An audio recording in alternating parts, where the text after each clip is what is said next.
Bonjour à toutes et à tous. Donc, nous sommes venus vous poser la question, est-ce que la mesure de turbidité, faut-il en privilégier la quantité ou encore la qualité? Alors, pourquoi est-ce qu'on vous pose cette question?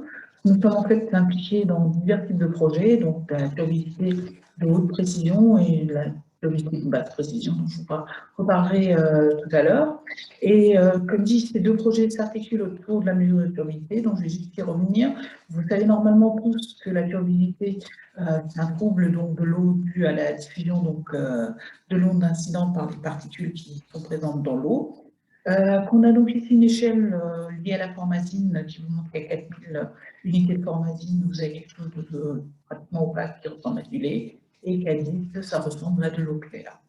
Donc, comme dit, cette turbidité est typiquement liée aux particules en suspension présentes dans l'eau, et on part généralement de la supposition qu'il existe une relation linéaire entre la turbidité mesurée et la concentration de matière en suspension. Ce qu'on oublie souvent, c'est que en fait, c'est vrai sur une partie, on va dire, des concentrations, on a effectivement une relation linéaire, mais que donc sur des instruments commerciaux, on arrive très vite à de la saturation, et pire encore, au bout d'un certain temps, on va avoir des valeurs de turbidité qui vont décroître avec des valeurs de concentration, ce qui est relativement gênant.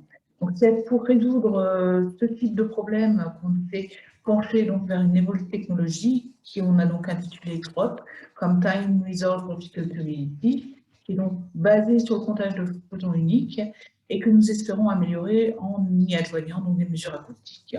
Donc, on a pu constater assez facilement qu'on a des domaines de concentration beaucoup plus larges, accessibles à travers la technique PROT. Mais malheureusement, ce qui reste en fait entier comme problème, c'est que devant des variations du signal, on ne sait pas si ces variations sont dues à des évolutions de concentration des matières en suspension ou encore à une évolution de leur nature. Et on espère donc lever l'ambiguïté sur ces informations grâce à des mesures acoustiques multifréquentielles. Donc ça, c'est comme dit la turbidité de haute précision. Et à côté de cela, on est en train de monter dans un projet de sciences participatives sur la qualité des eaux de surface des territoires strasbourgeois. Et on a, après s'être beaucoup documenté sur le sujet, constaté qu'il y avait une meilleure implication du public à travers leur implication dans la réalisation du matériel, donc par exemple ici, la réalisation d'un capteur de turbidité, qui permettrait donc des mesures moins précises mais plus fréquentes et qui viendraient ainsi aider le gestionnaire. Donc, nous recherchons des collaborateurs pour les deux types de projets. Donc, n'hésitez pas à prendre contact avec nous.